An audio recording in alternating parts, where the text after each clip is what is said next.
If you see a child pulling a train with one arm, you will immediately say, the one pulling this train cannot be the child because the child does not have the necessary strength to do it.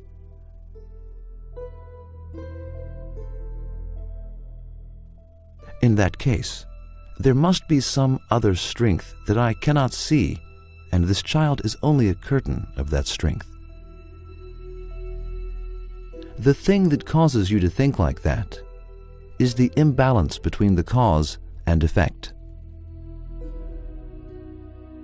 The child, in this example, is the cause of his or her pulling the train is the effect. The cause is very weak and ineffectual, and since the effect requires a very great strength for it to occur, it dismisses this cause from the role of the doer and proves the presence of another agent.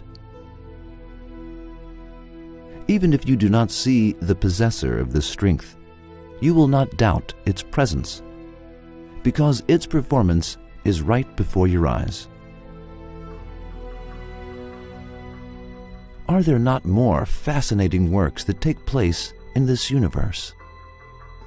Of course there are, and in fact, there are far more interesting works. Giant trees grow from small seeds. Fruits that are different in color, taste, and shape are attached to the bone-dry branches of trees. The jet-black soil works like a pot, so to speak, and all sorts of vegetables ripen and/or cook within it. A person's entire life story and everything that he has learned is registered in his memory, which is as small as a mustard seed. A person is created from a drop of water. Yes, splendid works that we cannot count occur before our eyes all the time,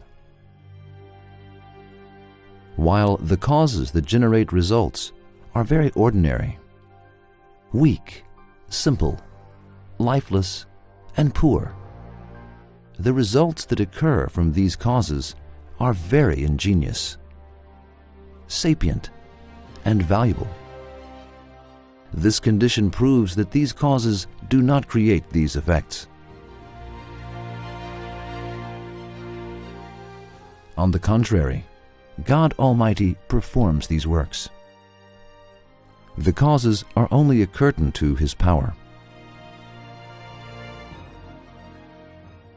To understand this matter better, let us reflect on an example.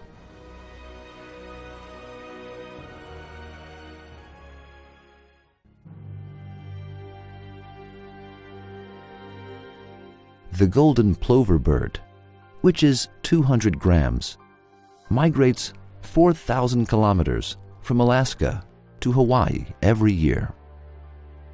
It covers 88 hours, 3.5 days, of travel as it flaps its wings without stopping. Scientists had figured that the birds needed about 82 grams of fat as fuel to complete this journey.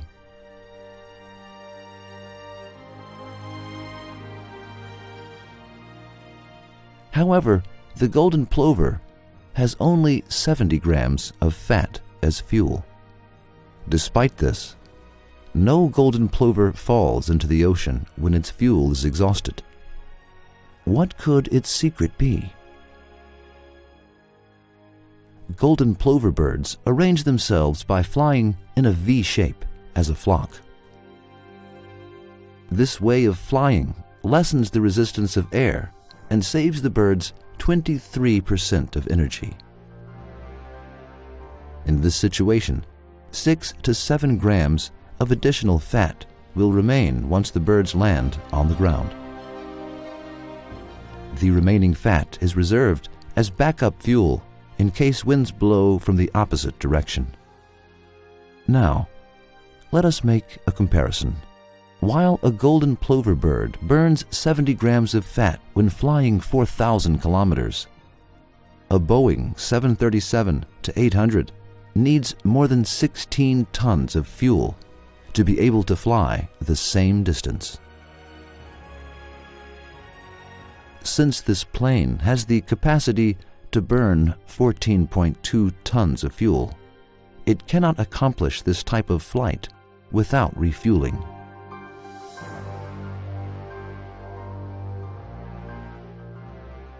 In this example, the golden plover bird is the cause, while the effect is the activity and journey that it accomplishes. The golden plover is a bird that can be understood by its name. It does not have intelligence, wisdom, power, strength, etc. However, its journey is one that can only be completed through an immense amount of wisdom and strength. For this effect to occur, it would require some kind of knowledge and power. Since the golden plover does not have this kind of knowledge and power, it proves that the golden plover is not making this trip on its own, and that it is being made to undertake this journey.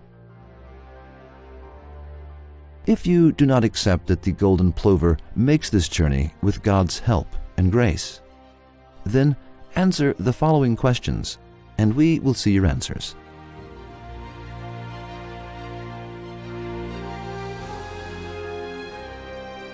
One, how does the golden plover understand that migration season has arrived?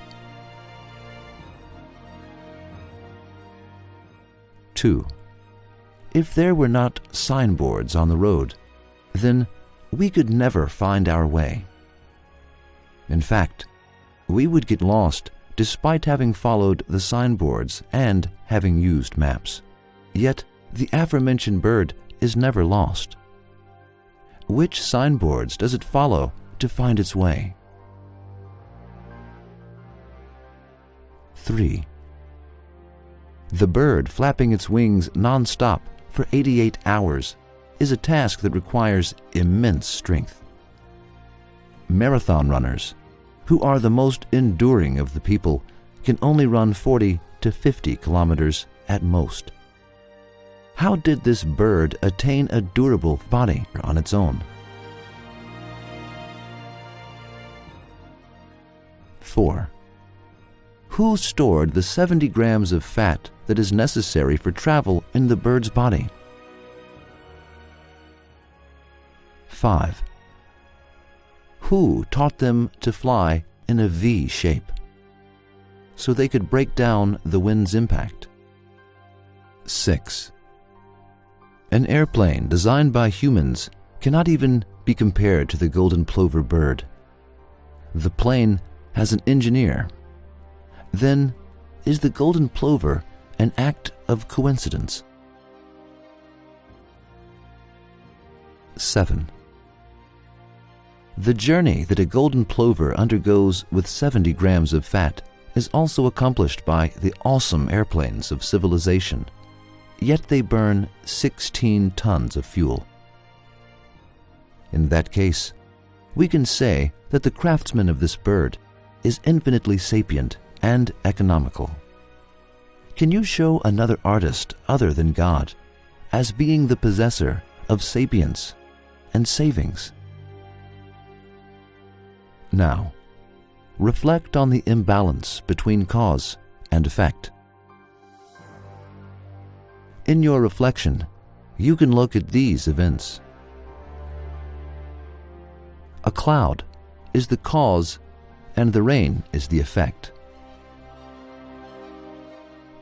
An egg is the cause and the chicken is the effect. The brain is the cause and the writing of a library within it is the effect. Matter is the cause and the transmission of sound is the effect. The honeycomb is the cause and the honey is the effect. The silkworm is the cause and silk is the effect. During your course of reflection, think of how simple, lifeless, and ignorant the causes are, and of how immensely extraordinary the effects are, and how they reflect the handiwork of knowledge and power. Then consider the entity who works behind these causes. In other words, see God Almighty with your intellect's eyes.